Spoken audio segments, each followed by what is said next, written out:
이해락 신부님께서는 오늘 수행과 사회적 실천이라는 큰 주제 아래에서 토마스 머튼과 크리스티안 신부, 영화에 나왔던 원장 신부님이시죠.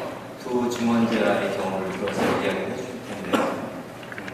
간단히 양력을 소개해 주셔드리면 이해락 신부님은 올리베 따로성 베네딕토스교회 수사신부이시고요.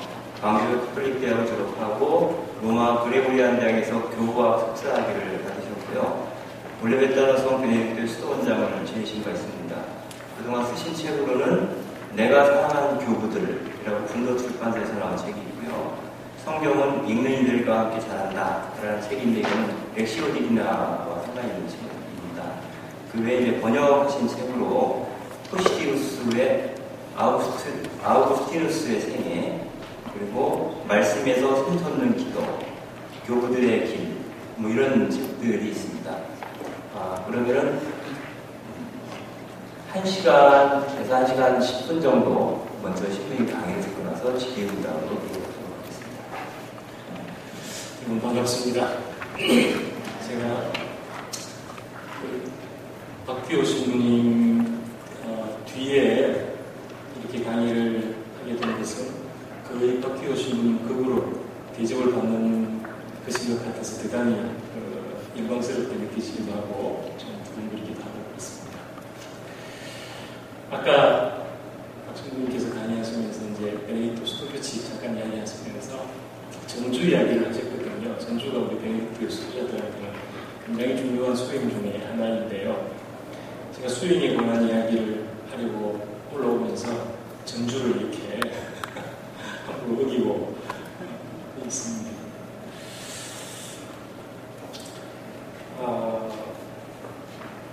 오늘 저는 수행과 사회적 실천이라는 이 주제에 대해서 처음에는 제가 나름대로 조금 시스테마틱하게 좀 말씀을 드려볼까 한참을 생각하다가 그것보다는 우리하고 같은 시대를 사셨던, 사실상 같은 시대를 사셨던 그리스도교 수행자들 두 분의 증언을 소개해드리고 그 증언에 대해서 일종의 제가 할 수 있는 일종의 코멘터리라고 해야 될까요? 주례라고 해야 될까요? 이런 방식으로 강의를 진행하는 것이 훨씬 더 낫겠다 이렇게 생각해서 부랴부랴 마지막에 제가 그렇게 이제 거의 그 강의를 하기 한 4, 5일 전에 그렇게 결정을 하고 부랴부랴 이렇게 좀 준비를 해봤습니다. 처음에 이제 소개해드리는 글은 우리가 아주 잘 아는 토마스 머튼 신부님에게 있어서 토마스 머튼 그 연구자들이 일반적으로 이 머튼 수사님에게 있어서 가장 결정적인 체험이었다고 이야기하는 그 체험이 기록되어 있는 부분을 직접 쓰신 거죠. 그 부분 같이 읽고 여러분과 함께 같이 생각해보고 그런 시간을 가질까 하고요. 두 번째 시간에는 방금 우리 잠깐 영화에서 본 크리스티안 수사님이 저런 일을 당하기 한 돌아가시기 한 2, 3년 전에, 그러니까 아까 그 무장 집단이 이제 생탄 전날 밤에 수도원에 찾아왔잖아요. 바로 그날 밤 이분이 이제 유언서를 작성을 하셨거든요. 그래서 이분이 남기신 유언서를 한번 생각해볼까 하는데 아마도 제 생각에 시간 관계상 크리스티안 수사님의 유언에 대해서는 우리가 그렇게 상세하게 충분히 읽어보지는 못할 것 같아요. 그래서 한 가지라도 조금 제대로 하는 것이 좋겠다는 생각이 들기 때문에 토마스 머튼에 대해서 충분히 할 수 있는 만큼 하고 시간이 허락되는 만큼만 크리스티안 수사님의 글을 보도록 하겠습니다. 대단히 아쉬운데요. 왜냐하면 토마스 머튼 신부님이 우리 주제에 대한 이야기의 바탕, 기본을 깔아주신다면 세상과 이 영성과의 영적인 추구와 세상사에 대한 관심이 어떤 관계가 있는 것인지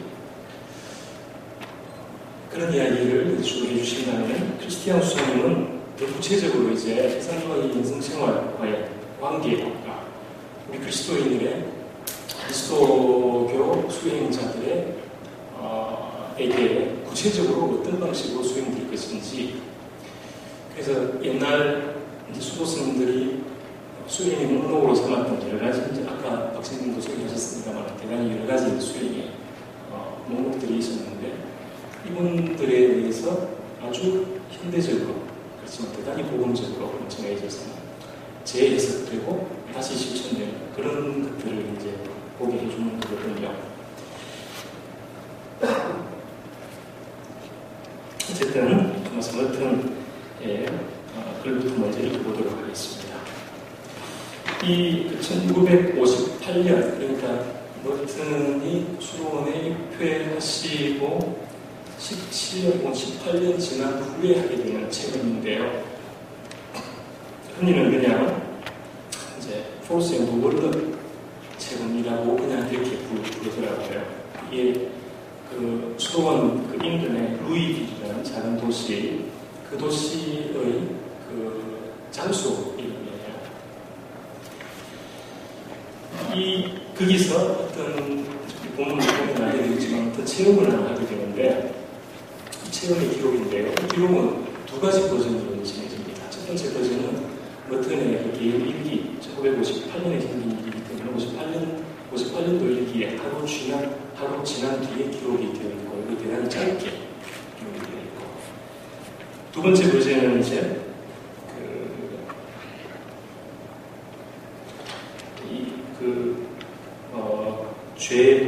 죄 많은 방관자의 억측이라는 제목으로 1996년에 머튼이 자기 일기와 여러 군데에서 이렇게 글을 모아서 이제 책을 하나 펴냈는데, 그게 좀 더 길게 상세하게 이게 기록이 되어 있습니다. 그래서 저는 두 번째 좀 더 긴 그 버전을 가지고 여러분과 함께 생각해 보고자 합니다. 이게 제가 급하게 번역한 거라 가지고요, 좀 정확하지 못한 그런 번역도 있다는 거 이렇게 염두에 두시고 들어주시기 바랍니다.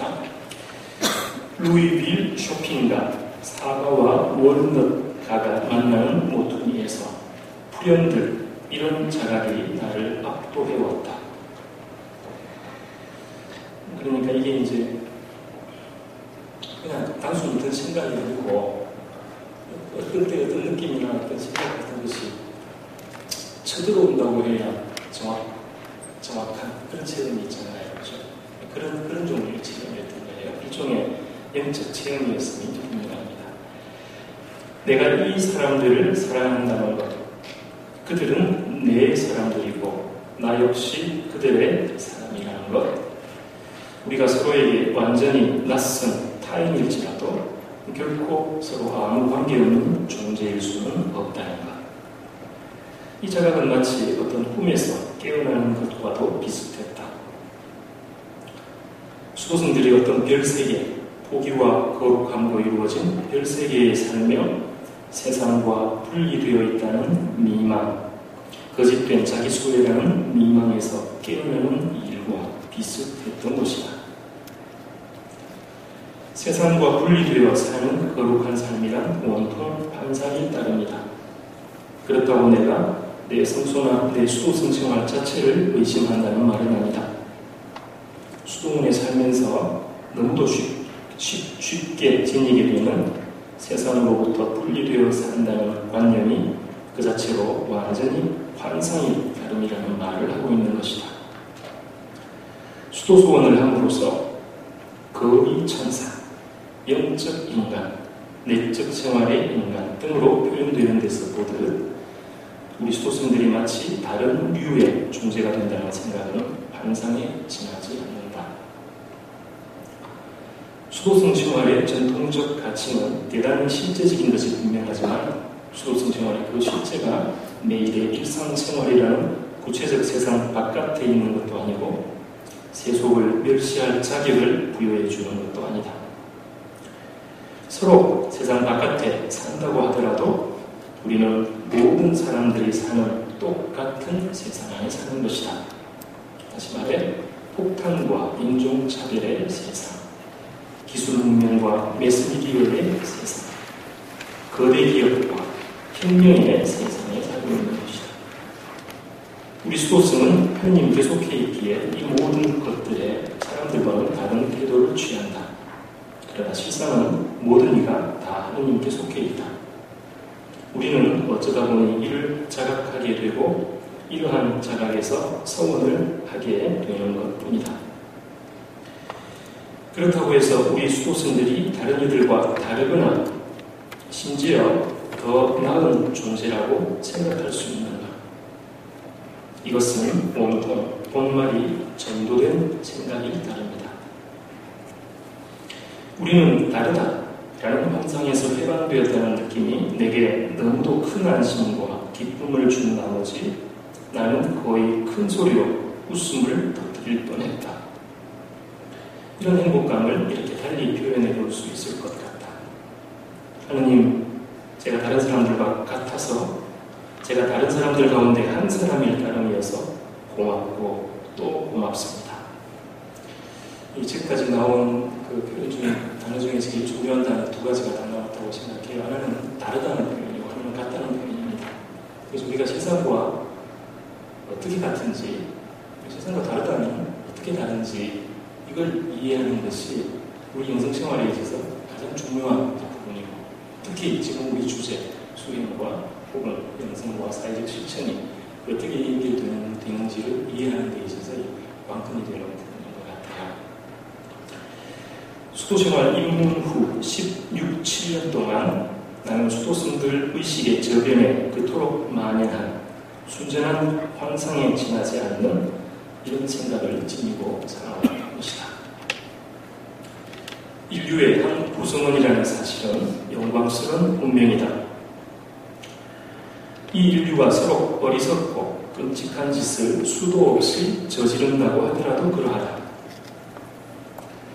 이 모든 것에도 불구하고 하나님 몸속 인류의 한 구성원이 되심으로써 영광을 받으시는 것이다. 인류의 한 구성원이라 이토록 평범한 깨달음이 갑자기 누가 엄청난 행운을 거머쥐게 되었다는 놀라운 소식처럼 다가오는 것이다. 내가 사람이라는 것, 하나님께서 몸속 그 가운데 강생하신 인류의 한 구성원이라는 사실이 얼마나 기쁜지 모르겠다.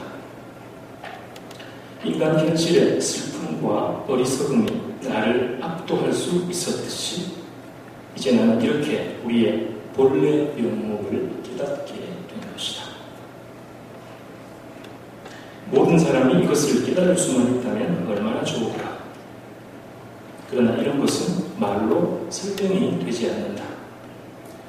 사람들에게 자신들이 마치 태양처럼 빛나며 걸어다니고 있다는 사실을 말해줄 길이 없는 것이다. 그러나 이것이 내 고독의 가치나 의미에 변화를 가져오지는 않는다.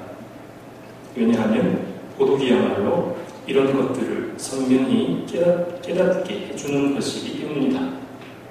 신경 써야 할 다른 일들과 환상들, 숨가쁜 집단 생활에서 무의식적으로 반복하는 모든 일들에 완전히 잠겨 있을 때는 이런 것을 선명히 깨달을 수가 없다. 그러나 나의 고독은 내 것이 아니다. 이제 나는 내 고독이 얼마나 사람들에게 속한 것인지를 깨닫고 있다.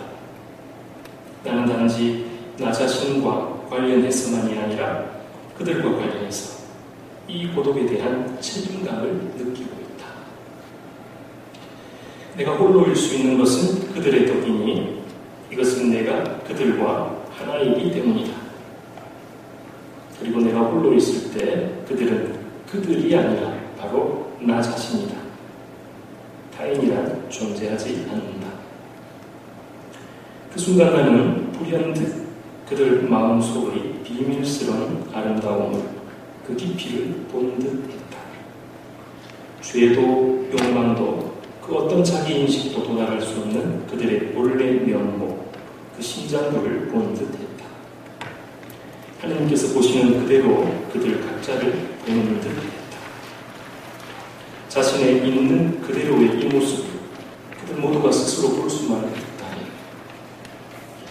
우리가 늘 서로를 이런 식으로 볼 수만 있다면, 그럴 수만 있다면 전쟁도, 증오도, 잔인함도, 탐욕도 더 이상 존재하지 않을 터인데 나는 우리가 서로 앞에 엎드려 절할 줄 알게 되는 것이 중요하다고 믿는다.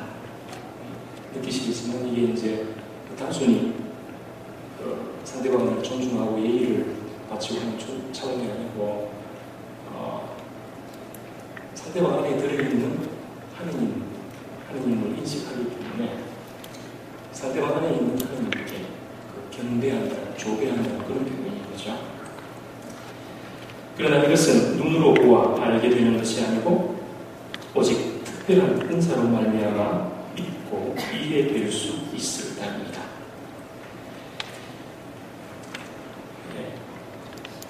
여러분 이거 그렇게 어렵지 않죠?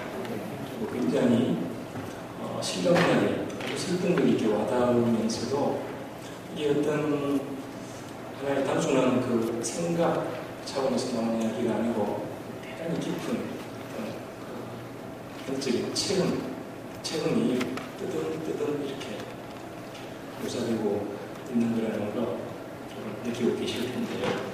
사실은 이런 종류의 글에 대해서 코멘트를 한다는 것은 모독과 불경에 가까운 지식 거라고 생각을 합니다만은 조금 몇 마디 한번 덧붙여볼까 합니다. 사실은 이 본문만 잘 우리가 이해한다면 수행과 사회적인 그 실천이라는 주제로 굳이 생각을 다시 해야 되고 설명을 해주어야 되고 그럴 필요가 없는 것이 아닌가 그런 생각을 이번에 다시 한번 더 하게 되었습니다. 이 토마스 멀튼 수사님은 수도원에 입회하고 17년 후에야 이렇게 세상 사람들과 근원에서 자기가 얼마나 깊게 연결되어 있는지 이런 걸 체험했다고 고백을 하고 있죠.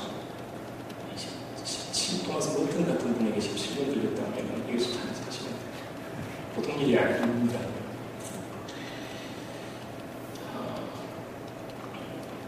그러면서 세상을 이제 사랑하게 되었다. 아주 명쾌하게 이야기를 하고 계시죠. 근데 이런 체험, 그리고 이런 체험담은 멀튼이 사회적 의식으로 각성되어서 생긴 일이 아니고 무엇보다도 하나의 영적 체험의 소상이라는 것. 자기가 그때까지 걸어온 영적인 추구의 연장선상에 서 있다는 사실을 알아듣는 게 굉장히 중요할 것 같아요. 그러니까 이 체험을 기점으로 해서 멀튼이 이제 영성가에서 그리스도교 수행자에서 사회적 활동가로 변신하게 되는 것이 아니고요. 멀튼은 죽을 때까지 수행자가 나왔죠. 근데 이 사회적인 실천 혹은 정치적인 실천 이게 얼마만큼 수행이라는 말과 동떨어질 수 없는 것인지 하는 것을 보여주고 있다고 생각합니다. 뭐라고 그래야 될까요? 열심히 우리가 기도 생활하고 그런다고 그래가지고 다 이런 종류의 어떤 각성을 얻게 되는 것 같지는 않아요. 그게 어떤 하나님께서 한번 톡 건드려 주시면 한 단계 더 건너갈 뭔가가 있는 것 같아요. 세상으로부터 정말 끝나는 것이 어떤 것인지에 대해서 고민하고 추구하고 실천하고 이런 게 있었다면 이제 마지막 지점에서는 다시 한번 세상으로 얼마만큼 깊게 다시 들어와야 되는지 여기에 대한 어떤 영적 각성 같은 게 필요할 것 같아요. 근데 이게 사람의 노력만으로는 정말 안 되는 일이죠. 그렇기 때문에 멀튼 것이 마지막에 오직 특별한 은사로 말미암아 가능한 것이다 이런 표현을 하고 계시는 것 같습니다.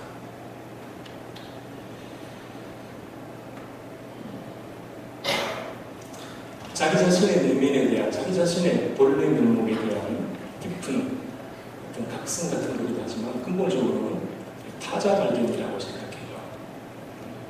타자를 비로소 세상이라는 타자를 비로소 있는 그대로 발견하게 되고 그래서 그 타자 안에서 자기를 다시 발견하게 되는 이런 그 현재 과정이라고 그렇게 느끼는데요. 그래서 이 사람들과 자기가 얼마만큼 깊게 연결되어 있는가 하는 이 깨달음도 단순히 어떤 인간적인 차원에서 연대해야 된다. 서로 함께 걸어가야 된다. 이런 어떤 노력의 소산이 아니고 굉장히 깊은 차원에서 벌어진 영적 체험의 소산인 것이 분명한 것 같습니다. 그래서 이런 지점을 토마스 머튼은 굉장히 다양한 그 표현을 쓰더라고요. 구왕비엘, 이게 이제 그 불란서 표현인데, 이거를 어떤 분들은 영어로 그냥 그대로 옮겨가지고 버진 포인트 이렇게 번역을 하기도 한다고 보는데 굉장히 재미없는 번역이죠. 그냥 그대로 내버려둬야 돼요. 뭐라고 번역이 될지 모르겠습니다만 어떤 원초적인 지점, 우리 존재의 아주 궁극적인 지점, 그렇죠? 마이스터 에카르트 같은 틀림없이 그런트라고 표현했어요. 그런 존재의 근거라고 표현했어요. 그런 지점. 전적이라는 표현도 쓰고요. 혹은 고요한 지점 이런 표현도 쓰고, 우리 존재의 무의 중심이다. 이런 무의 중심이다. 이런 표현도 씁니다. 그래서 바로 그 안에서 우리가 하나님을 만나게 되는 그 무의 중심 이런 거예요.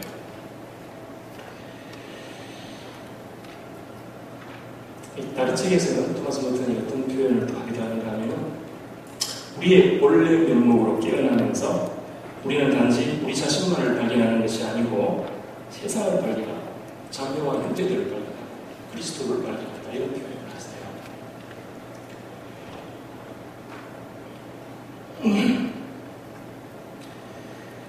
우리 신앙이 근본적으로 혹은 구조적으로 사회적인 것이다. 사회성을 가지고 있는 것이다 하는 이 깨달음을 토마스 머튼이 했다고 표현해 볼 수가 있을까요? 그런 점에서 볼 때 토마스 머튼의 이 체험은 아주 고급스러운 그리스도교인이 다른 종교와 만나고, 그래서 다른 종교의 체험으로 조금 더 영적으로 업그레이드되고 그렇기 때문에 할 수 있는 체험이라기보다는 그리스도교 자체의 전통 안에도 충분히 이렇게 있어 왔던 그런 체험, 그런 감각을 다시 한 번 더 회복하는 거라고 표현하면 맞을 겁니다. 앙리 들박 같은 그 유명한 신학자는 가톨리치즘 이런 표현을 쓸 거예요. 신앙은 근본적으로 사회적인 거라는 거예요. 타자와 자기가 얼마만큼 연결되어 있는지를 모르면, 타자를 모르면 자기도 모르는 거죠.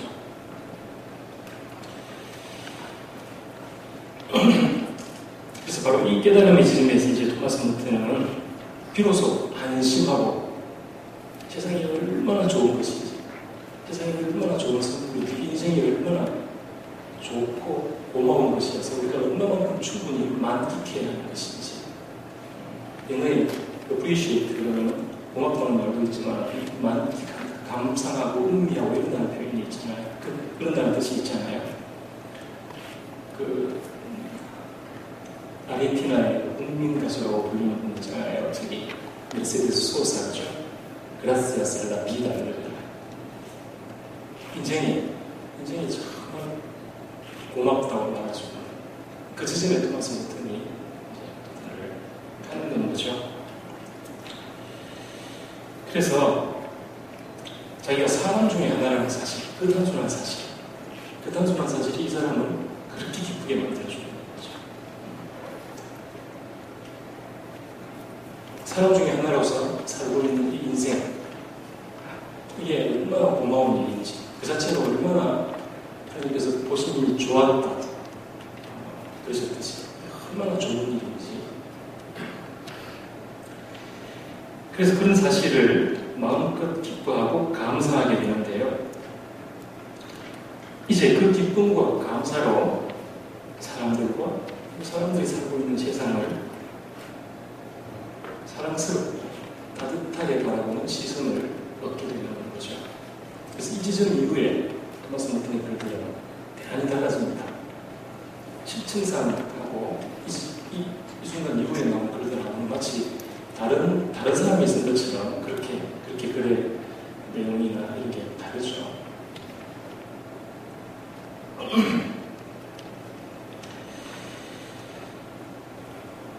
그리고 바로 이 지점에서 이제 토마스 멀튼은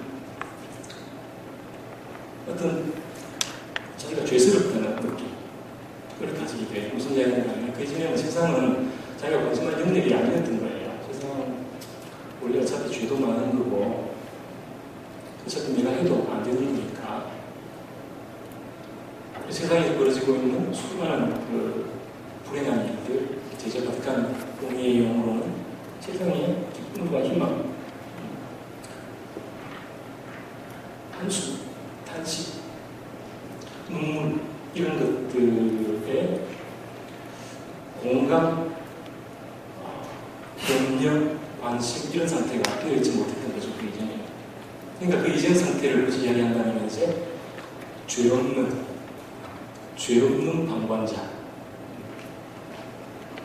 자기 스스로를 죄 없는 방관자라고 생각을 했을 것 같아요. 근데 바로 이 시점부터는 이제 자기가 그렇게 죄 없는 방관자로 지내왔다는 사실에 대해서 가책을 받게 되는 거예요. 그러니까 제가 막 그런 사람들이 받는 고통, 불행한 일들, 특히 나하고 관계가 없는 거라고 생각하는 이 사실 자체가 얼마나 자기가 영성도, 인간성도 어렸기 때문에 그랬던 것인지, 얼마나 자기중심적이었기 때문에 그랬던 것인지, 이런 걸 자각하게 되는 거예요. 그래서 이제 이 책의 이름이 죄 많은 방관자의 억측, 이렇게 하게 되는 거죠. 참 재밌죠, 그죠? 지금도 세상을 쳐다보면 실제로 고약하고 죄 지은 놈들은 거의 대부분이 자기 책임을 인정하지 않죠. 자기 죄 없다고. 네. 그 책임을 느끼는 사람들, 고통받는 사람들은 대부분 다 이런 종류의 어떤 영적인 민감 소지하는 그런 사람들이 아닌가 하는 생각이 듭니다.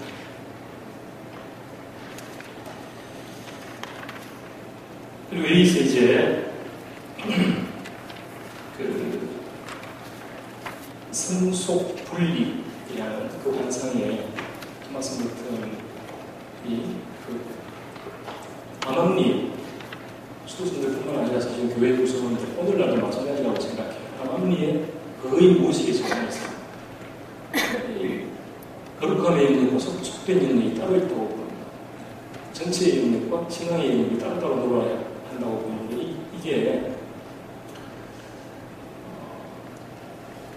이게 사실은 얼마나 큰 착각인지 환상인지 이제 이런 이야기를 또한 하고 있죠.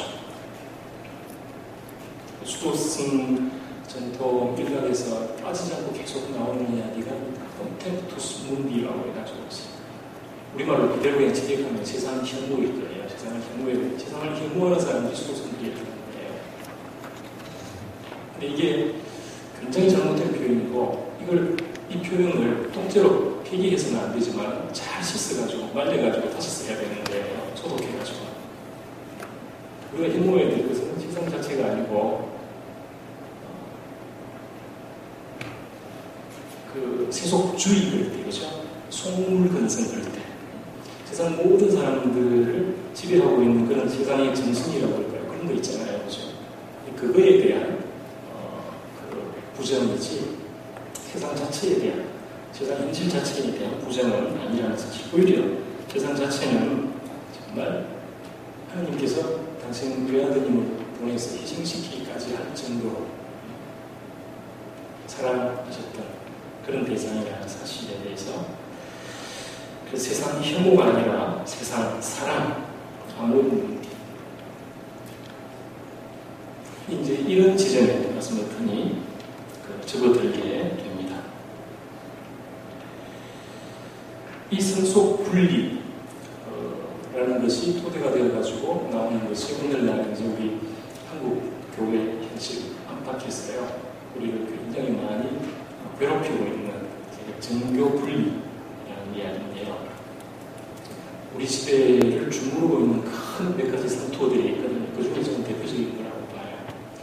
이 부분에 대해서는 나중에 따로 토마스 머튼이 말의 문제에 대해서 큰 고민을 했거든요. 그 이제 따로 그 뒤에 말의 문제를 다룰 때 보기로 하겠습니다. 어쨌든 꿈에서 깨어난 것처럼 이런 그 성소 분리라는 관념에서 토마스 머튼이 깨어난 거예요. 그러면서 이제 이런 것들을 한마디로 환상이라고 부르면서 자기가 새롭게 보게 된 이 진실, 이 사실의 그 신학적인 근거에 대해서도 토마스 머튼은 밝혀주고 있습니다. 강신이죠.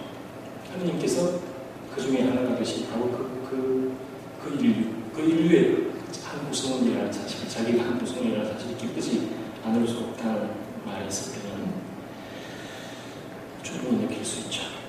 토마스 머튼은 이야기를 안 했지만 제가 한마디 더 보태자면요, 강색만이 이 성속이 분리될 수 없다는 사실을 말해주는 것은 아니죠. 그리스도교 교리 전체가 다 저는 그 이야기를 하고 있다고 봅니다. 그리스도교 교리는 관계론이에요. 아까 우리 박신님 관계에 대해서 얘기했지만 하느님 자신도 옛날에는 뭐 스콜라 신학에서 존재 그 자체 이렇게 얘기했습니다. 네, 그리스도 예를 들어서 성 토마스의 그 신학 대전 같은 성령에 대해서 하는 이야기 잘 들어보면요, 하느님은 존재 그 자체라기보다는 관계 그 자체로 이야기하는 거예요.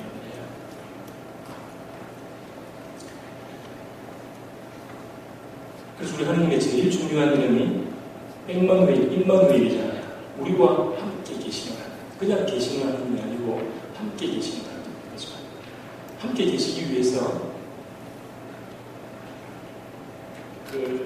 치러야만 하는 대가를 마지막까지 치르실 분이 우리 하나님인 거예요. 그게 이제 파스카고요. 요즘 십자가 사건이 오고요.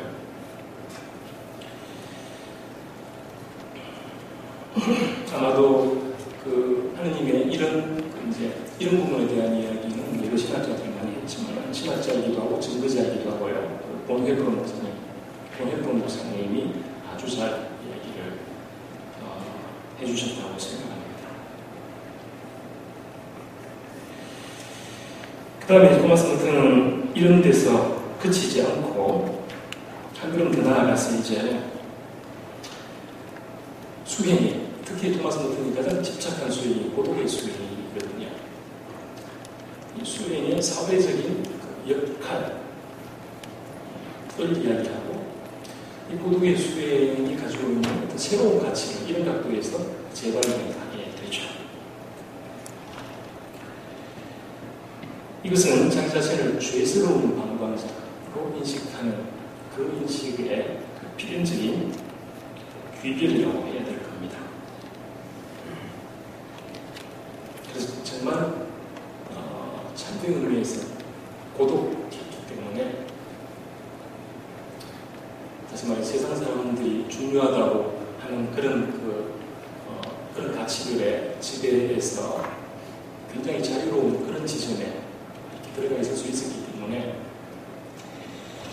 그래서 환상으로부터 성속 분리라는 환상으로부터 깨어날 수 있었던 사람은 다른 사람들 역시 이런 환상에서 깨어날 수 있도록 도와야 한다는 이런 자각인 거죠. 그렇기 때문에 기도와 수행, 여러 가지 종류의 수행, 우리가 그 안에 살고 있는 세상과 사회를 향해서 필연적으로 어떤 예언적인 사명을 이제 지니게 되는 거죠. 바로 이런 맥락에서 머튼은 필요하다면 불편한 사람, DP 대상, 이거 외교 용어잖아요, 그죠? 페르소나 인그라타. 어떤 나라에 들어가면 어떤 사람들은 페르소나 인그라타라는 이런 낙인이 찍혀 있으니까 입국이 하나가 안 된대요. 필요하다면 이런 사람이 될 수 있어야 된다. 수행자들이 이렇게 이야기를 했고, 세상을 나가기 몇 시간 전에 방콕에서요, 한 젊은 학생 활동가한테 이런 말씀을 남겼다고 합니다. 수도성은 본질적으로 현실 세계와 그 구성체에 대해 비판적인 태도를 견지하는 사람을 뜻한다. 이런 말들을 하면은 토마스 멀튼이 어떤 고생을 하게 될지, 어떤 방식으로 왕따를 당하게 될지 조금 이해가 짐작이 되시나요? 네. 사회에서 큰 힘을 지니고 있는 말하자면 지배계급 뿐만 아니고요, 교회와 수도원 안에서도 이제 정말 불편한 존재가 될 수 있는 거예요.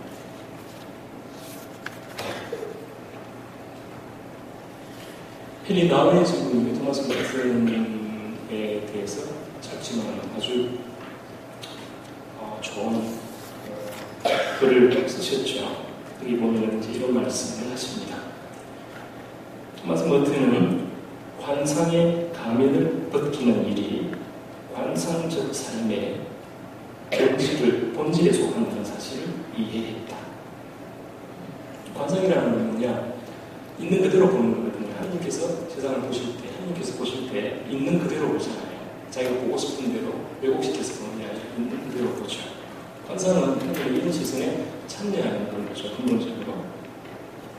있는 그대로 보기 위해서는 우리를 있는 그대로 보지 못하게 만드는 그런 세력들을 식별하고 그런 세력들과 싸워나가는 게 필수적인 거예요. 이건 근본적으로 내적 투쟁이기도 하지만 영적 투쟁이기도 하지만 우리의 이런 잘못된 생각들, 있는 그대로 보지 못하도록 만드는 이런 생각들이 상당한 부분은 우리 외국에서 우리가 살고 있는 사회 시스템에서 주입된 것이기 때문에요. 우리 사회가 어떻게 굴러가고 있는지에 대한 우리 사회의 시스템에 대한 거짓된 작동 방식, 메커니즘에 대한 본질적인 이해, 식별, 비판 이런 것도 포함이 되는 거예요. 관상적 시선 안에서.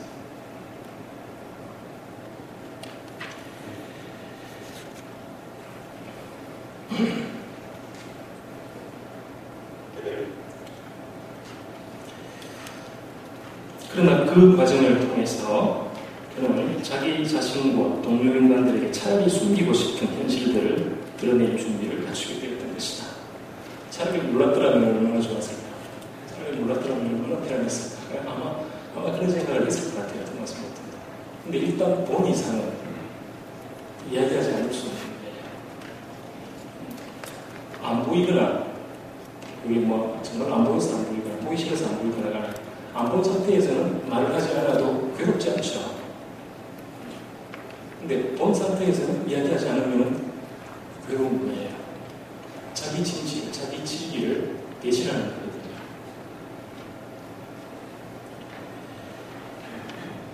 이런 가면 벗기기는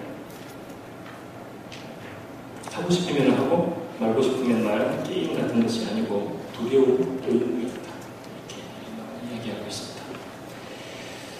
지금까지는 이제 토마스 멀튼의 사과와 월넛과 체험에 대한 간단한 이제 코멘트였다면 지금부터는 이제 예토대를 두고요. 토마스 멀튼이 더 이제 우리 주제에 근접시켜서 프락시스, 사회적 실천의 문제와 관련해가지고 말의 문제를 얼마나 고민했는지 이게 조금 포커스를 맞춰보고 싶습니다. 그러면서 이제 토마스 멀튼이 오늘 우리 사회에 산다면 어떤 생각을 하고 어떤 생각을 해줄까, 거기에 대해서 제가 느끼는 걸 좀 이렇게 함께 전해드리고 싶은 그런 시간을 가지고 싶은데요. 먼저 조금 용어를 수도성 전통과 그리고 철학 전통, 또 그 후대의 정치 사상, 역사에서도 공통적으로 쓰이는 말마디들 몇 개를 대부분 다 알고 계시겠지만 한번 정리를 하는 것이, 용어의 교통 정리를 하는 것이 조금 필요할 것 같아요.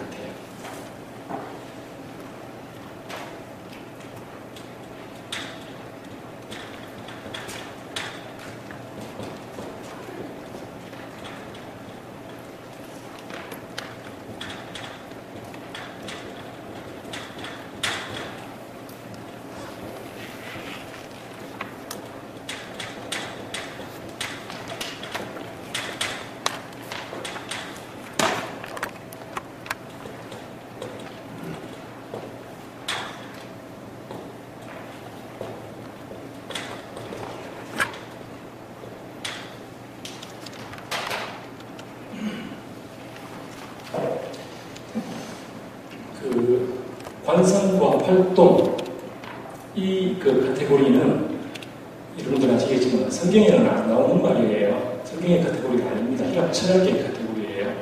언제부터 교회가 이 말을 쓰기 시작했는가? 휘락 교부들식부터 쓰기 시작한 거죠. 그래서 압도적으로 그 이후에 그리스도교 연성전통에서는 중요한 말이 되어버렸습니다만, 오늘날 우리는 관상과 활동, 그러면 관상은 주로 기도 이런 걸 뜻하고, 인적 체험 이런 걸 뜻하고, 활동은 사도직 일하는 거 이런 걸 뜻하는 거고, 이렇게만 동작을 하겠습니다만, 원래 교부 시대에서 이제 활동 그러면은 사도직이 아니고요. 글자 그대로 수행을 듣겠습니다. 아까 우리 박신부님이 몇 가지로 쭉 이야기해 주신 그런 그 수행들이죠. 자기 본능, 육신과 관련되어 있는 충동들, 본능들을 컨트롤해 나가고 제어해 나가고 하는 것과 관련되어 있는 그런 훈련들, 그 다음에 조금 더 정신적인 부분, 세상을 보는 각도, 관점 이런 것들을 조절하는 그런 그 수행. 이거를 이제 이끌어서 활동, 빗다, 띠바 그런 것을 다루어 나가는 과정을 빗다, 띠바, 활동생활이라고 불렀던 거예요. 그리고 그거를 다 해야만이 관상에 도달한다. 물론 이제 어떤 교부들은 그렇게도 표현하셨습니다만 실제적으로 그거 다 끝마치는 사람이 몇 명이나 있겠어요. 혼재되어 있는 거예요. 수행이 이 여정하고 그 다음에 그렇게 해서 우리 눈이 맞아지는 만큼 사물을 하나님께서 보시듯이 있는 그대로 보게 그냥 투명하게 단순하게 그래요. 실제로 그런 여정하고 어쨌든 제일 중요한 것은 이 수행과 관상이 늘 함께 가야만 있다는 거예요. 둘 중에 한 가지만 선택하면 둘 다를 잃어버리게 되는 것을 뜻했던 거죠. 늘 함께 가야 된다. 근데 이게 이제 나중에 철학자들, 정치사상가들, 그래서 이 프락시스라는 말이 이제 물론 부대뿐만 아니라 휘락 철학에서 이미 이제 그런 관념이 있었습니다만 그 사회적 실천이라는 의미로 쓰이게 되죠. 프락시스라는 말, 그죠? 프락시스는 실천이고 그 다음에 테오리아는 이론이고 이렇게 이야기를 하잖아요. 테오리아라는 말이 관상이에요. 이게 그죠?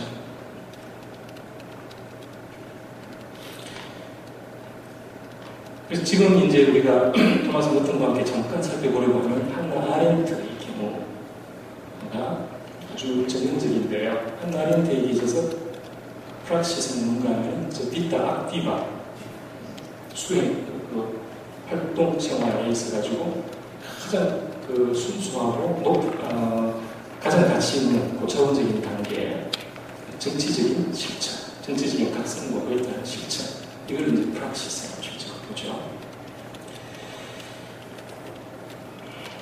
대략적으로 그냥 이제 용어에 대해서 이런 식으로 제가 좀 정리를 해드리고요.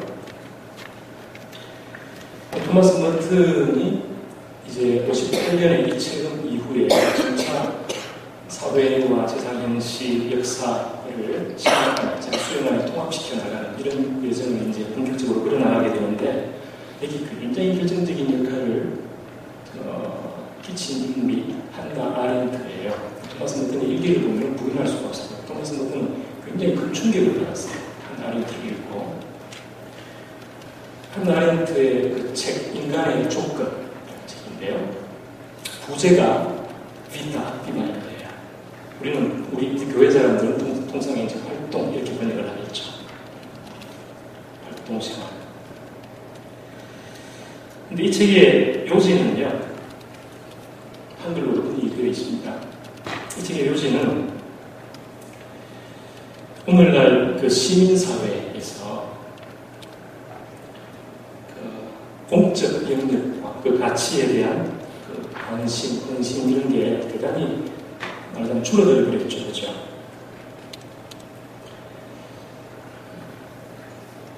모든 것이 그 시장으로 다 흡수가 되고 있잖아요. 모든 것이 정말 시장판이거든요. 대통령도 막말 하자면 장사꾼인데, 이거는 제가 붙이는 욕이 아니고 자기 스스로가 그렇게 내세우는 거잖아요. 한국이라는 CEO라고 이렇게. 교육 분야도 장사판인 거예요. 어떤 대학 총장이 우리 대학은 사회에 좀 더 나은 제품을 생산할 수 있는 공장이다 이런 표현을 쓰셨더라고요. 그래서 얼마나 놀랐는지 모릅니다. 이렇게까지 노골적으로 속에 품고 있는 생각을 표현할 수 있다는 게 종교가 예외가 되느냐? 종교도 심하죠.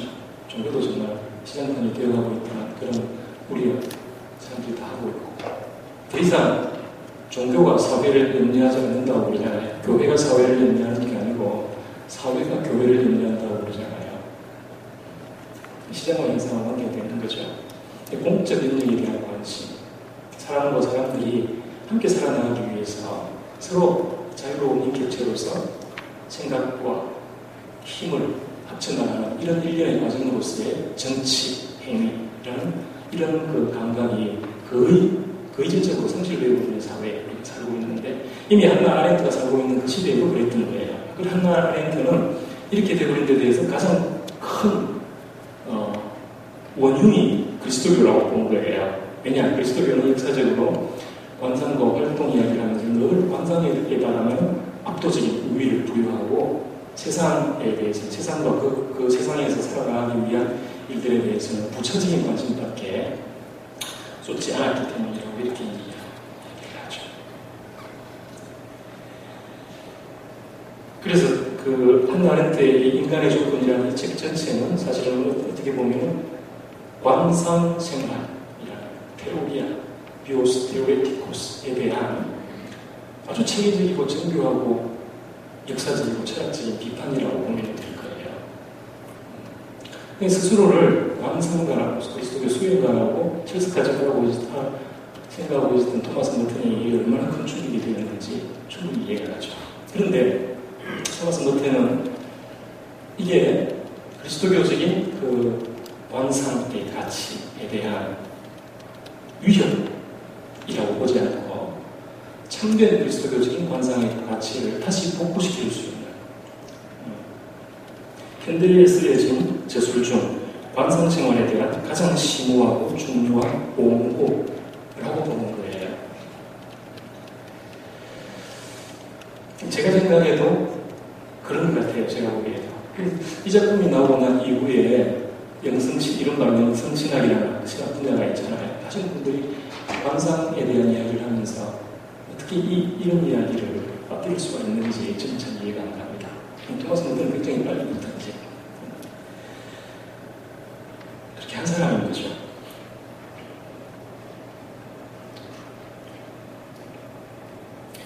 그 한나 아렌트는 그 책 전체를 통해서 관상생활에 대한 비판으로 일관하고 있는 것 같지만 사실은 이 책의 제일 마지막에 보면 결국은 관상으로 다시 되돌아가는 것처럼 보여요. 왜냐하면 이 그 행동, 프락시스가 제대로 작동이 안 되는 거예요. 정말로 자유로운 영혼이 이런 그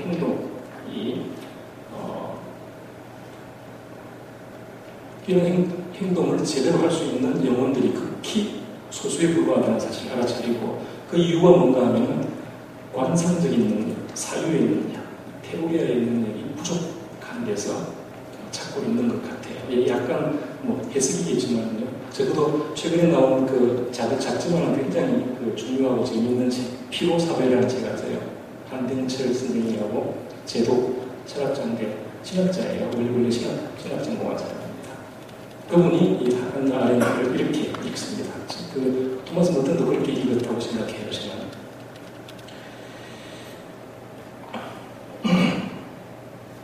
그래서 활동, 프락시스, 사회적인 실천, 정치적인 각성과 실천 이게 정말 제대로 작동되려면 관상, 사색의 능력을 다시 회복해야 된다는 거죠. 토마스 머튼은 이제 그렇게 한나 아렌트를 알아들었는데요. 어쨌든 아렌트의 이 책 덕분에 이제 토마스 머튼은 현대에서 참된 관상가의 역할은, 참된 수행자의 역할은 활동 혹은 행동, 프락시스와 관련된 이런 역사를 이해하고 어떤 의미에서는 속죄하면서 그래서 시민 생활의 공공성의 영역을 재발견하고 이 사회적인 혹은 정치적인 실천의 가치를 복구하는 데에도 관상가들이 수행자들이 이바지해야 된다고 느끼게 되었던 것 같아요. 그게 자기 본령은 아니지만 이거를 배제할 수는 결코 없다는 거 아주 필연적인 한 부분이라 이렇게 느꼈던 것 같습니다. 이런 맥락에서 저는 특히 침묵하지 않을 용기 이게 중요하다고 봤어요. 말하지 말아야 할 때 말하는 것도 지극히 수행자답지 못한 영성가답지 못한 일이겠지만 말해야 할 때 말 안 하는 것도 그만큼이나 치명적으로 수행자의 그 신원을 대신하는 거죠.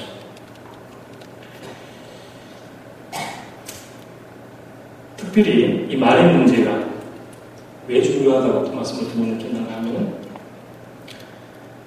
위에서 이야기하는 그 성속 분리라는 그 환상 거죠. 이게 지속되고 확산되는데 이 말이 얼마나 중요한 역할을 하고 있는지 깨달았기 때문이에요.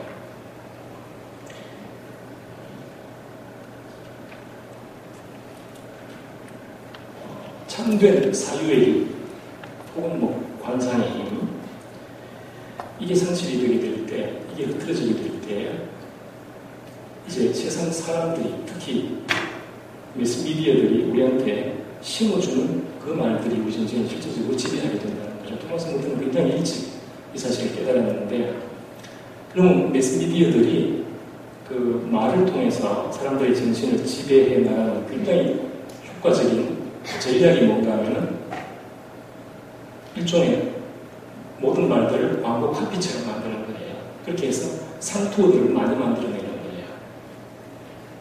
정교 분리, 아까 제가 말씀드린 거 아주 전형적인 상투어거든요. 이런 말들의 특성은 뭔가 하면은 힘이 굉장히 세다는 거예요. 그래서 그리스도인이든 비그리스도인이든 이런 말들만 이렇게 던져지면 사람들 생각이 멈춰져 버리는 그런 효과를 봐요. 제가 보기에는 교리보다 훨씬 더 힘이 세요. 이런 내용들이. 정교 분리, 그 다음에 경제 성장, 국익 이런 말들이 전형적인 그런 그 상투들이라고 생각합니다.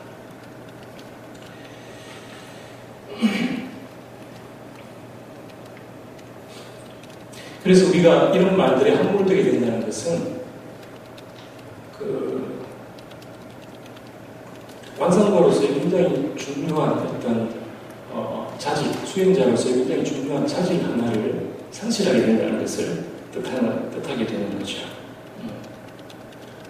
세상은 그 내면으로 있는 그대로 있는 게 아니고요. 그냥 힘과 돈을 가진 사람들이 보고 싶어하는 방향대로 우리도 그렇게 보게 되는 거죠. 관상의 눈을 상실하게 될 뿐만 아니라 이런 상투어들 때문에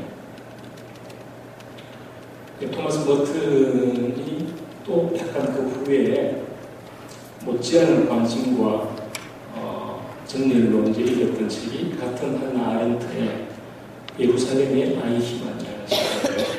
여러분들 아시죠? 그죠? 아렌트는 그 아이히만에 대해서 묘사를 하면서 이 사람이 너무 평범하고 정상적인 사람이라는 거예요. 이렇게까지 악한 사람, 유대인들 몇백만을 죽이는 그 일을 기획하고 조직하고 실행한 사람이라는 어떤 대단히 근본에서부터 사악한 인간이라는 그런 느낌이 들어야 되는데 지극히 정상적인 사람이라는 거예요. 근데 이 사람의 이제 가장 큰 특성은 뭐냐? 아렌트가 여러분들 다 아시는 이야기를 제가 하고 있다면 용서해 주시고 들어주십시오. 생각이 없다는 거예요. thoughtlessness. 생각이 없는 거예요. 이 사람이. 상대방이 정말 어떤 고통을 겪고 있을지 타자의 입장에서 타자의 고통과 처지를 이렇게 감응하고 느끼는 능력이 그 거의 전적으로 결여되어 있다고 보는 거죠. 그렇게 되는데 뭐가 치명적인 작용을 했느냐? 역시 상토리 그거예요. 토마스 몬테는 이 아이히만이 처형당하는 바로 그 순간까지 얼마나 많은 상토들을 남발했는지에 대한 아렌트의 기록을 읽으면서 진저리를 치고 있어요. 나치가 만든 전형적인 상투어 하나 말씀드려볼까요? 나치는 절대로 유대인들 죽이는 거, 무슨 유대인 제거라든지 유대인 처형이라든지 이런 말 안 쓰는 거 아시죠? 최종 해결 이런 말 쓰는 거예요. 파이널 솔루션, 최종 해결인 거예요. 이런 말들을 쓰게 될 때 사람들은 그나마 약간 남아있을 수 있는 인간으로서의 어떤 가치, 인간으로서의 타자에 대한 어떤 감각, 상상력 이런 것이 없어지게 되는 거예요. 아주 안심하고 자기가 하고 있는 일을 정당화시키고 강변시킬 수 있게 되고 그렇게 된다는 거죠. 그렇기 때문에 어떤 의미에서 말의 회복은 사회적 실천, 프락시스의 회복과 직결되는 문제이기도 하고 관상의 회복이기도 한 거예요. 아마도 그의 아주 탁월한 언어 감각 때문에 그랬겠지만 토마스 몬테는 사람들이 말을 쓸 때 얼마나 예리하게 그 말 속에 숨어있는 그 전하고 싶어하는 어떤 메시지 같은 거, 기본 전제 같은 거 이런 걸 간파해내는지 그리고 그걸 얼마나 재미있게 표현하는지 토마스 몬테를 읽는 가장 큰 재미 중에 하나일 겁니다.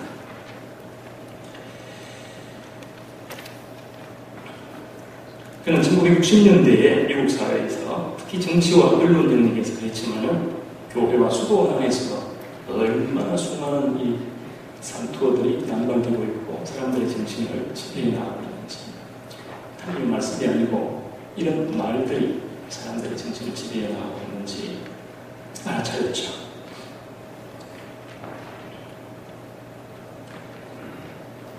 그래서 이렇게 만들어진 말들, 의도적으로 만들어진 말들이 사람들의 정신을 아주 효과적으로 지배계급의 의도대로 빚어나가고 세뇌시킨다는 사실을 이렇게 간파했던 겁니다. 정교 분리에 대해서 한 번 더 우리가 이제 살펴보고 싶은데요. 지금부터 제가 이제 인용해드리는 그 글은 일주일 전에 김인국 신부님이 김인국 실제의 사재단 총무그룹이라고 있죠. 한국 그리스도교 소담연구소에서 발제를 하나 했어요. 거기서 그 발제문에서 제가 발췌하는 너무너무 실감나고 쓸데없는 일이 있는 거기 때문에 제가 조금 시간이 걸리더라도 인용을 하고 싶었습니다. 우리나라에 소위 말하는 이제 지배계급의 이익을 아주 철저하게 대변하는 신문들이 있잖아요. 그 신문들이 얼마나 말을 어떻게 쓰는지 아주 정확한 특히 정교 분리와 관련해가지고 2008년 6월 30일 서울광장에서 사회단 신부님들이 이사를 했잖아요. 이게 꽤 이제 좋은 긍정적인 결과를 낳았어요. 절대로 투쟁은 아니었어요. 그때 이웃 종교 신자들까지도 찾아와서 함께 어우러지는 굉장히 큰 잔치 같은 게 있는데요. 조선일보 사설에서 이제 이런 말을 합니다. 종교인이 복잡한 정치, 외교, 경제, 사회 문제들을 이때가 지금 촛불 그 시위가 제일 정점에 달했을 겁니다.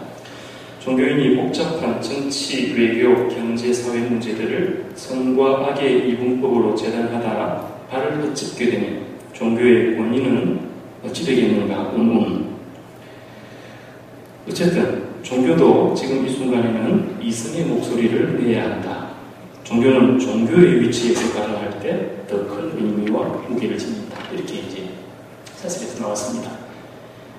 그 다음에 살짝 그 뒤에 2009년 2월에 용산 참사 있었잖아요. 그죠?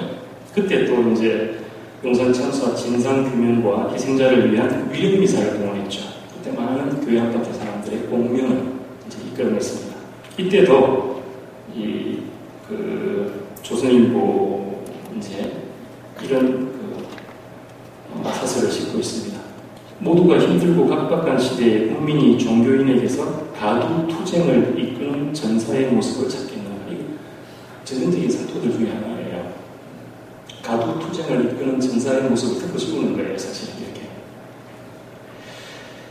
이런 시대일수록 종교인은 국민 마음과 이 사회 안에 평화를 심기 위해 자신의 몸을 던져야 한다. 이때 쓰이는 평화라는 말도 전형적인 사토죠. 예수님이 직접 비판하신 사토들 중에 하나에 내가 세상에 평화를 주는 줄로 생각하지 마라.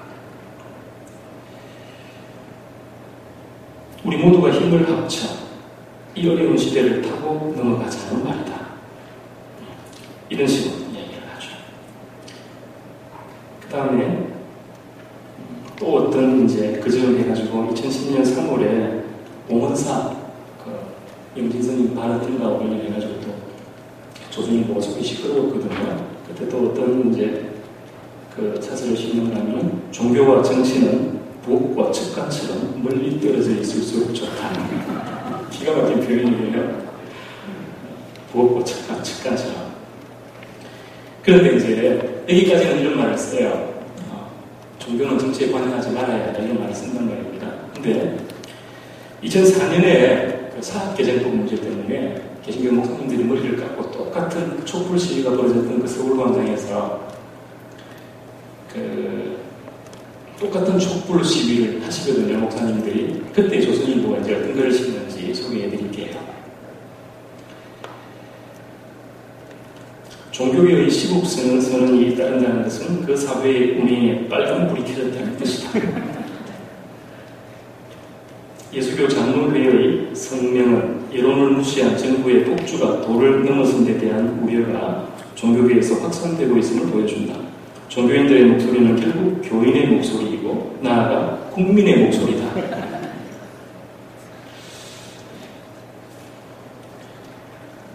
그러니까 한편으로는 교회의 현실 참여를 위험천만한 불온하기 짝이 없는 반정부 투쟁이라고 얘기하면서도 자기들의 이해관계와 들어맞는 사안이 나오면 말을 즉시 뒤집는 거예요.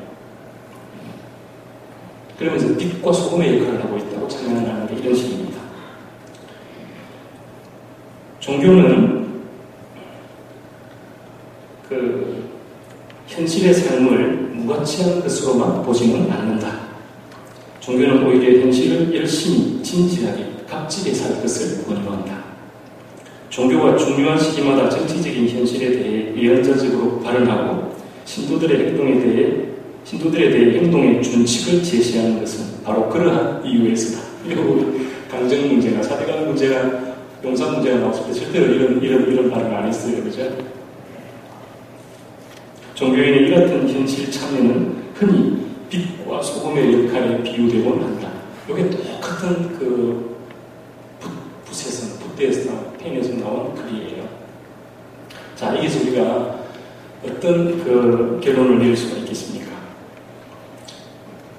결국에는 정교분리라는 말은 불의와 폭력으로밖에 지탱이 안 되는 현재의 질서, 기득권층의 그 질서를 편들고 고착시키는 역할을 해주는 데 불과한 거예요, 사실은. 교회가 정치에 개입하지 말아야 한다는 말, 정치 중립을 지켜야 한다는 말은 사실상 매우 정치적인 발언이 지나지 않는 거예요. 한국 지배권력이 최근에 삼자개입 금지해야 된다 이런 말 굉장히 많이 하고 국회 법으로도 만들려고 그러고 그러잖아요. 이게 중립지키라는 이야기가 아니죠. 정말 엄청나게 자행되고 있는 그 폭력을, 불의를 계속 유지시켜 나가려는 그런 장치들인 거죠, 이게. 근데 사대기 금지라는 말 들을 때 굉장히 온당한 말로 들린단 말입니다. 중립을 지켜야 된다는 말로 들린단 말입니다. 이게 사토들, 크리스천들이 가지고 있는 힘이에요.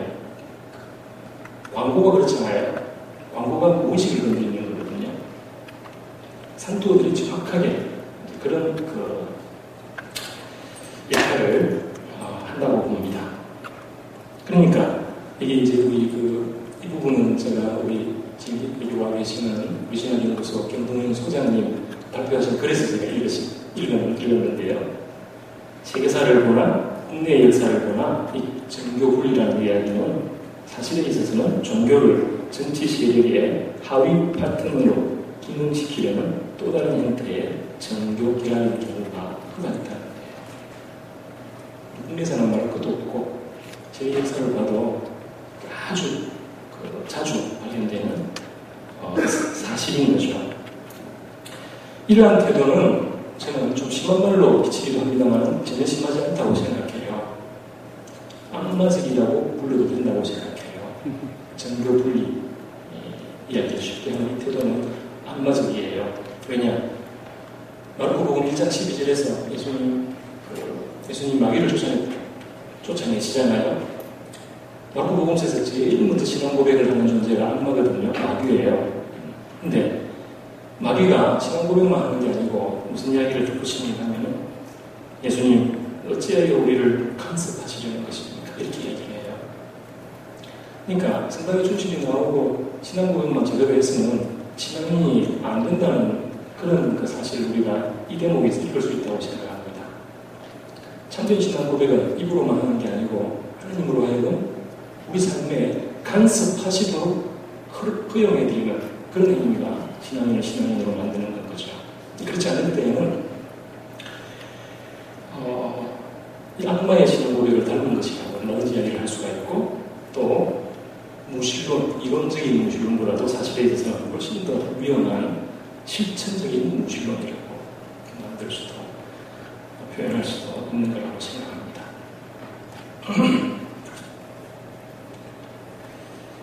그래서 어쨌든 이 이제 대중을 지배하고 싶은 사람들이 가장 중요하게 생각하는 것이 말인 거예요.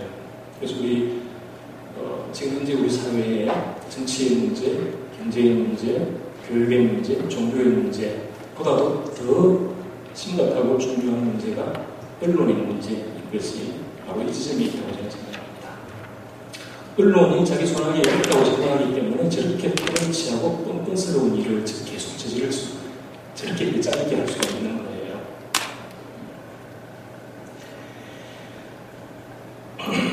어떤 신문을 보느냐가 중요한 이유가 바로 이제 여기에 있는 거겠죠. 그거는 우리가 매일 먹는 밥처럼 세상을 보는 우리 눈을 모르는 사이에 조정하고 조종하고 통제할 수 있는 힘을 가지고 있다는 거, 중요한 일인 것 같아요. 그렇기 때문에 내면에서부터 우리의 인간관, 사회관, 세계관, 심지어는 신앙에 관한 관점까지도 조정할 수 있는 거예요. 그렇게 해서 모르는 사이에 성경을 읽는 우리 눈도 컨트롤하는 거예요. 얼마든지 컨트롤할 수 있습니다. 이 말에 대한 토마스 모튼의 고민은 이런 맥락에서 해석이 되는 거고요. 그 사람이 나름대로 실천한 그런 발언들은 이런 맥락에서 일을 해야 되는 거죠.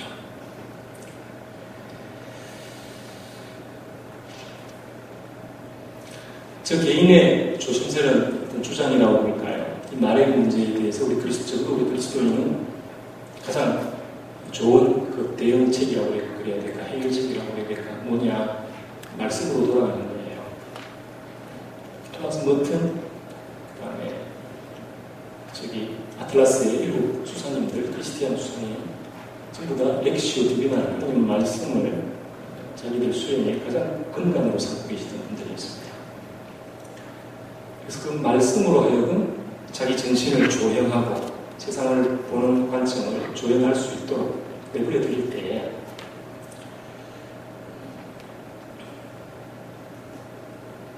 근데 그렇게 하지 않으면 어떤 일이 생기죠? 그러니까 박 교수님 강의 제일 처음에 폴 발레리 이야기 인용했잖아요.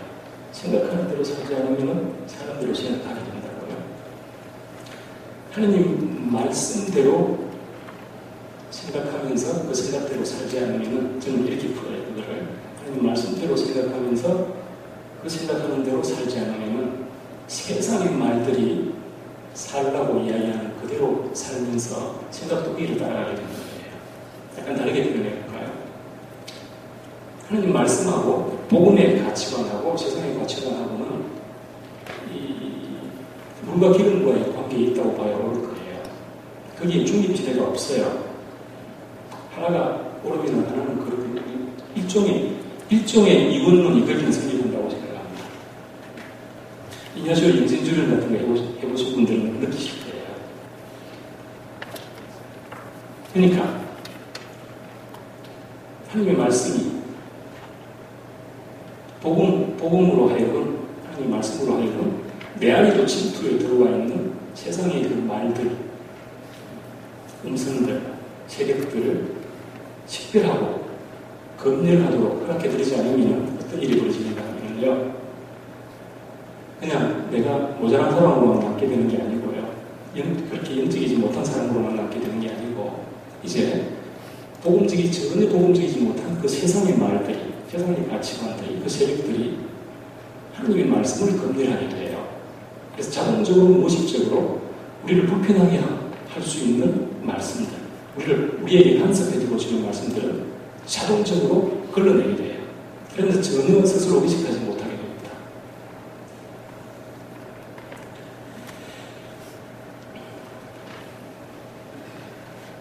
토마스 머튼에 대한 이야기 길었습니다. 그죠? 이렇게 토마스 머튼에 대한 이야기 이제 끝나는데, 수행과 사회적 실천이라는 제목은 제가 말씀드린 이런 각도에서 보자면 제목을 살짝 바꾼다고 그래야 될까? 수행으로서의 사회적 실천, 혹은 사회적 실천으로서의 수행.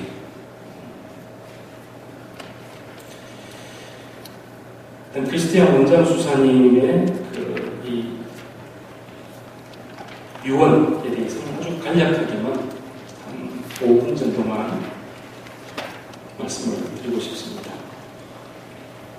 근본적으로 토마스 머튼하고 같은 발견의 연장선상에 있어요. 타인, 세상에 대한 복음적인 그리고 영성적인 발견을 하신 분들이에요.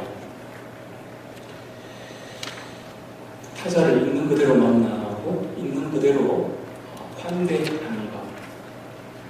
그 타자의 생각을 내 생각으로 흡수 통일시키지 않는 것. 이렇게 말씀드리면 굉장히 아름답고 좋은 말로 들리겠지만은, 예를 들어서 이슬람 신자들하고 30년 이상, 아까 우리 잠깐 봤지만 사셨거든요. 단 한 사람도 배정시켰다는 이야기 들은 적이 없어요.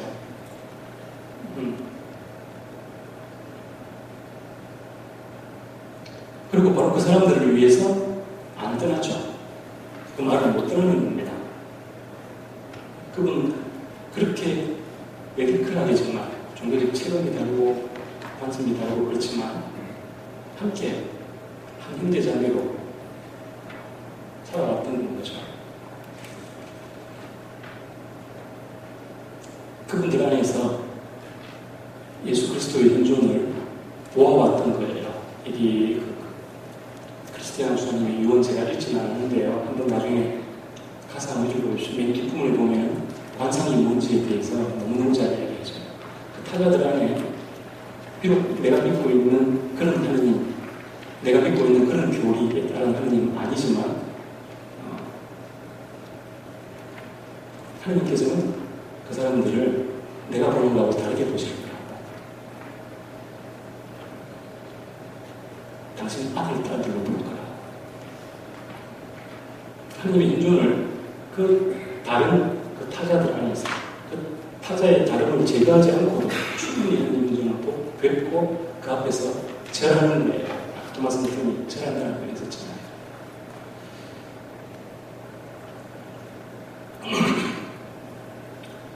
그런 그 선택이 굉장히 진지하고 레디컬했죠. 죽음에 이르기까지 갔죠. 그래서 증언인 겁니다. 복음에 대한 증언인 거예요. 근데 우리 교우들뿐만 아니라 수도자들도요, 잘 이해를 못하시는 분들이 꽤 계시더라고요. 왜 그 수사님들이 우리 교우들을 위해서도 아닌데, 이슬람 신자들, 그렇게 철저히 남인데, 타자들인데, 그 사람들 위해서까지 그렇게 목숨을 바쳐야 됐을까? 나는 이해가 안 된다. 이런 말씀을 하시는 분들을 적어도 저희 두 분을 위해서, 적어도. 근데 많은 분들이 눈빛으로 그런 말씀들을 하고 계시더라고요.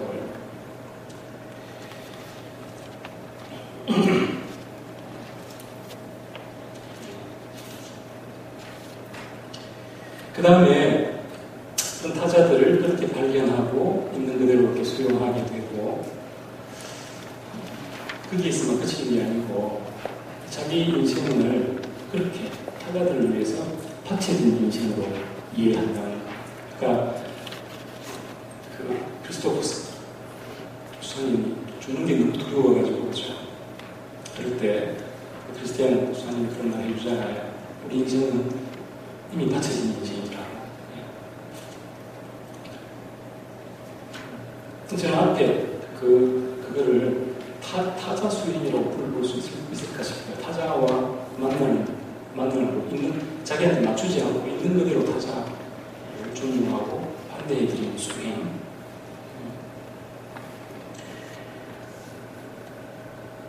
그 다음에 헌신하는 수행. 그 타자를 위해서 마지막까지 자기를 바치는 그 수행. 근데 이게 노래로 수행으로만 가능한 일이 절대로 아니에요. 그래서 뒤에 요장의 뒤에 가면은 감사라는 주제가 나와요. 크리스티안 수사님은 하나님께서 얼마나 자기를 위해서 바쳐진 존재인지, 하나님께서 얼마나 자기를 위해서 바치고 계시는지 이걸 이렇게 따라 알아듣기 때문에 감사하게 되는 거죠. 인생 전체를 선물로 보게 되는 거죠. 그러니까 정말 하나님이 얼마나 나를 위해서 자기를 바치는가에 대한 체험이 있을 때에만 우리의 이 바치, 헌신도 가능하다고 해야 되지 않겠는가.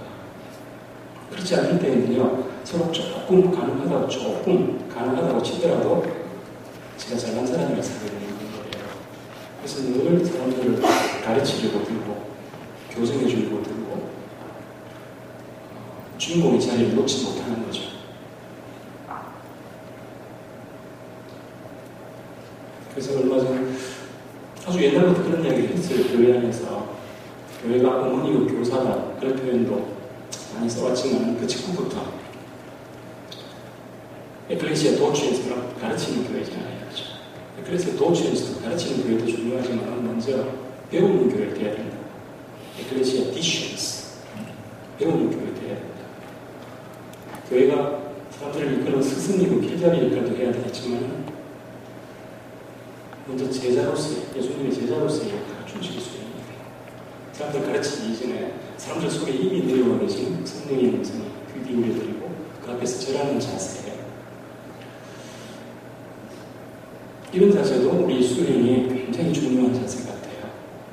겸손이라는 그 고대 수행을 이런 각도에서 해석할 수 있을 거라고 생각합니다. 몇 가지가 할 이야기가 있습니다만요. 마지막으로 한마디만 제가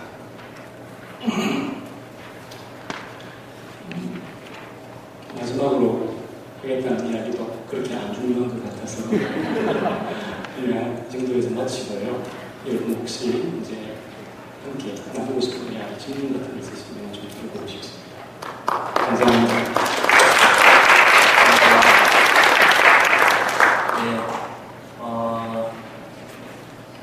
크리스티안 목사님 관련된 내용은 저희 카톨릭 지금 여기 기사 검색 들어가서 이연합 치는 기사가 이렇게 떠있거든요. 여러 개가. 여기 보시면은 신과 인간에 대한 그 안에 나오는 그리고 크리스티안 신부님의 유언에 대한 신부님의 견해 이런 것들이 기사로 이미 나와 있으니까 그것도 참고하시고 자료 기대에 참고하시면 도움이 되지 않을까 그런 말씀드리고요. 지금 잠깐 질의응답 시간을 갖도록 하겠습니다. 손을 들어주시면 좋겠습니다.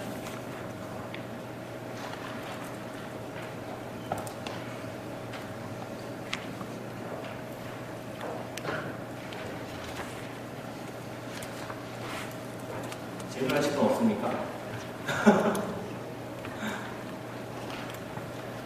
질문이 너무 큰 질문이시고 다 그러실 거라고 생각됩니다. 주신 주제가 워낙 계속 생각을 주제에 대해서 관상을 해야 될 것 같은 그런 주제이기 때문에 근데 저희가 이제 질문이 없어서 안 하는 게 아니라는 말씀을 한번 드리고 싶고요. 그 다음에 두 번째로는 그럼 굳이 그걸 서리없지만 질문을 드리자면 왜 언제부터 교회가 이 참다운 프랙시스와 테오리아의 결합됐던 삶을 무엇에 의해서 포기하게 이렇게 제가 죄송합니다만 제도교 안에서 이렇게 찾아보기 어렵게 됐다고 생각합니다. 사실 이것도 지극히 제 사적인 견해일 수밖에 없는데 저는 개인적으로 이렇게 생각합니다.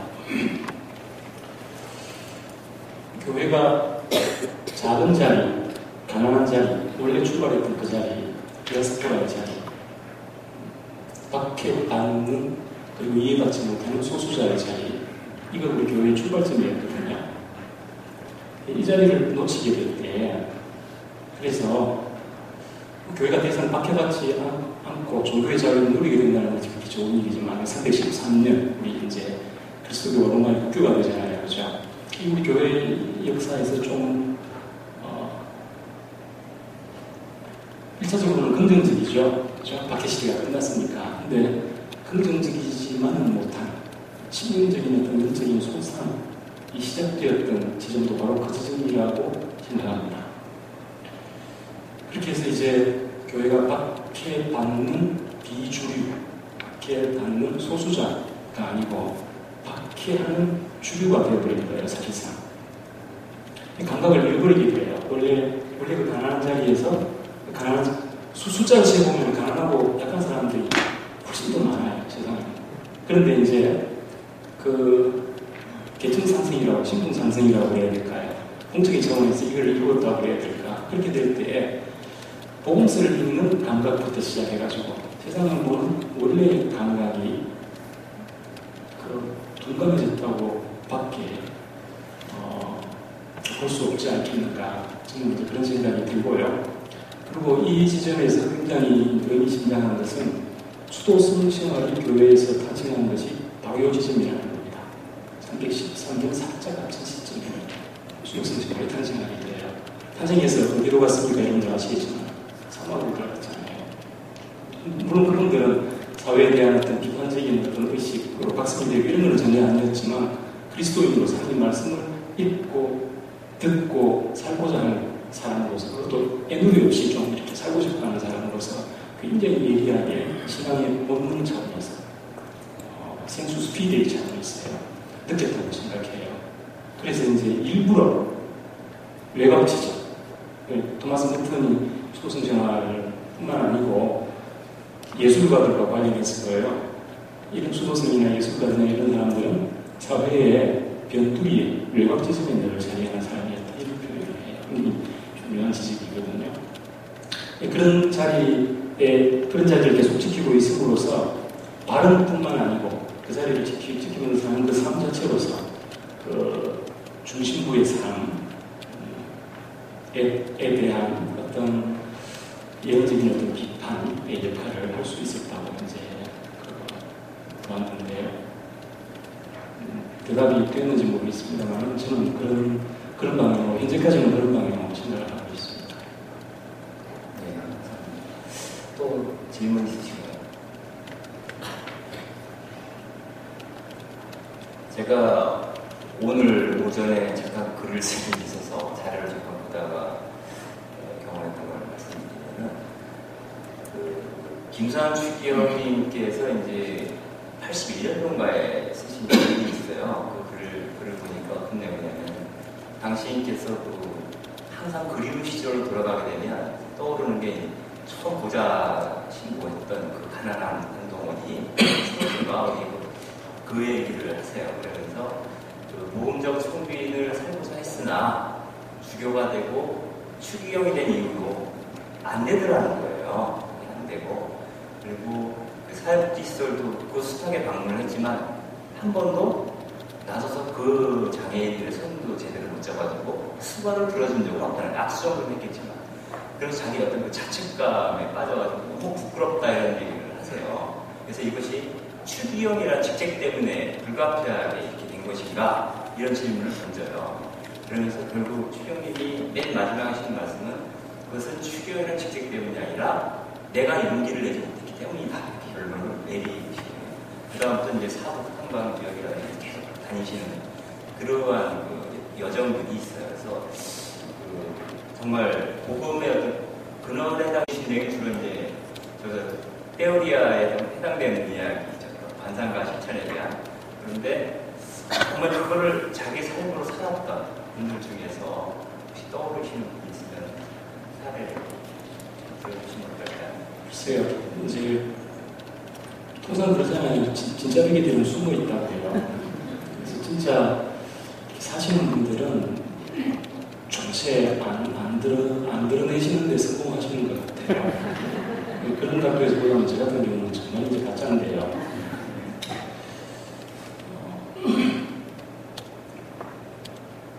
뭐 우리가 알고 있는 이름들만 하더라도 많이 있잖아요.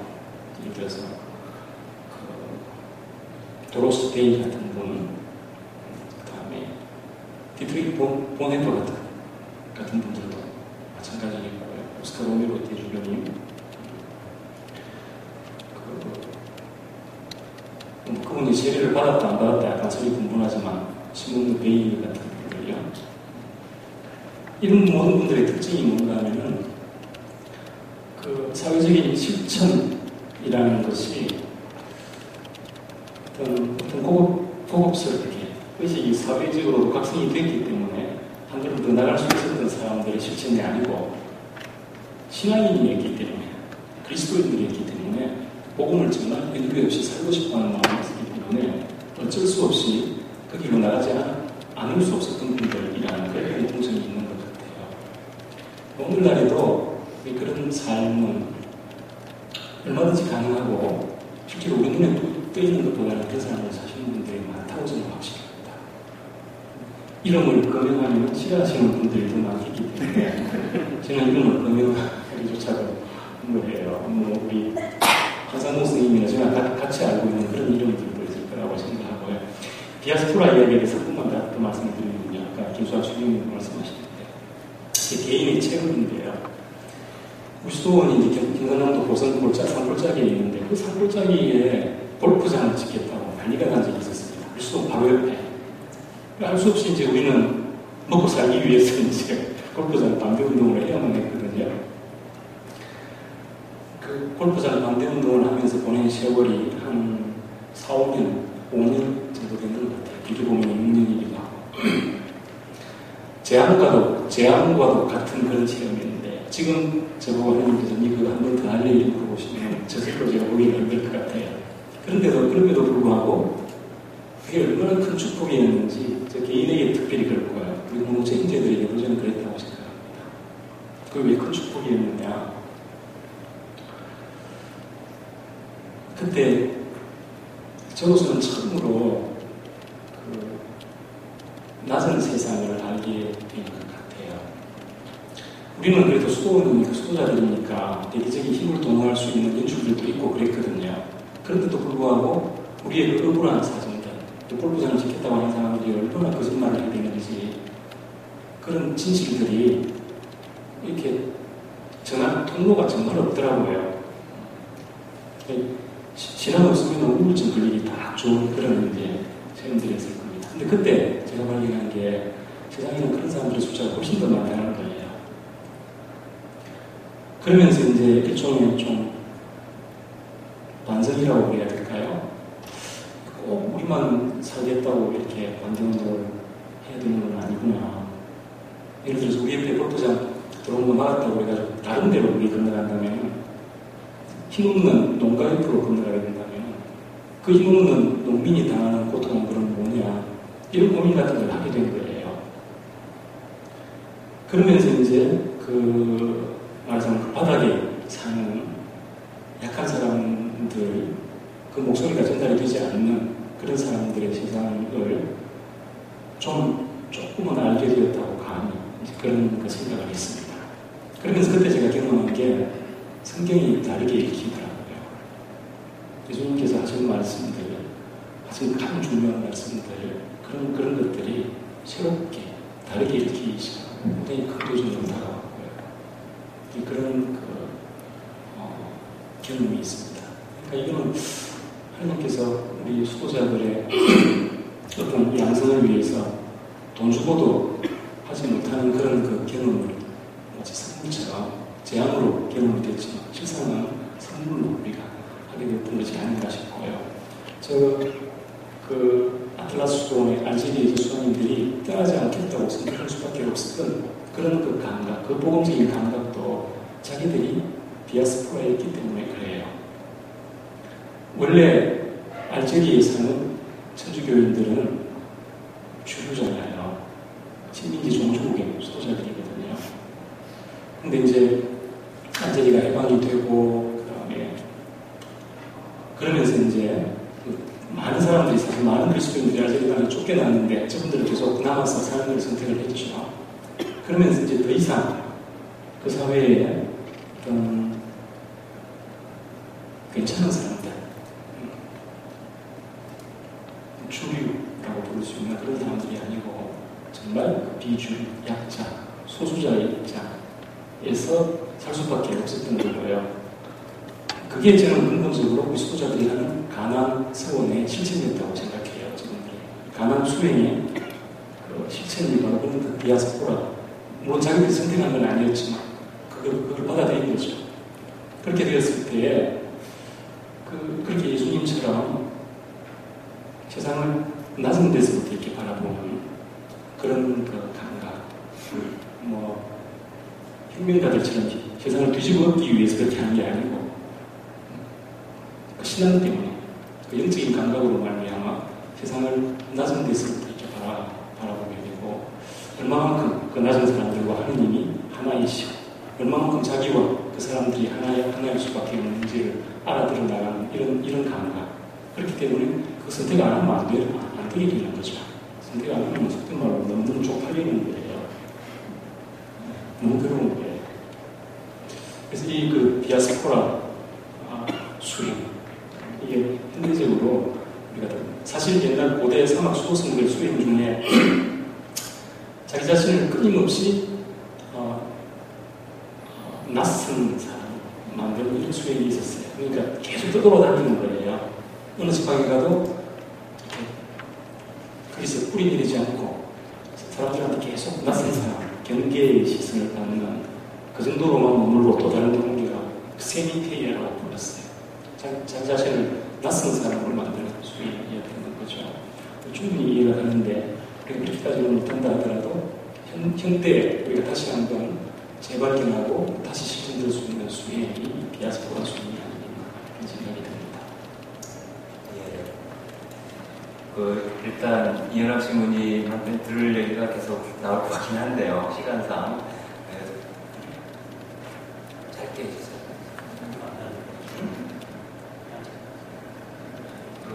마무리를 해야 될 것 같습니다. 그래서 일단 강의해 주셔서 수고해 주신 이현학 신부님께 한번 박수.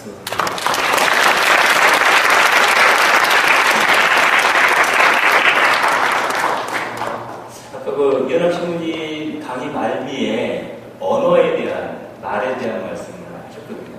그래서 바른 말을 쓰는 것 지금 얼마나 중요하냐라는 말씀해 주신 언론 얘기 잠깐 해주셨는데 마무리하면서 저희 카톨릭 뉴스 지금 여기가 아까 박교진 분님께서 원안과 대안 말씀하셔서 저희가 대안 언론이라고 보통 얘기를 하고 있는데 원안 언론이라고 얘기해야 된다 이런 생각을 잠깐 해보면서요.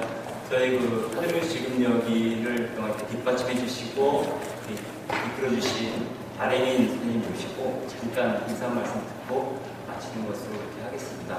잠깐 나와주시죠. 김원호 선생님이십니다.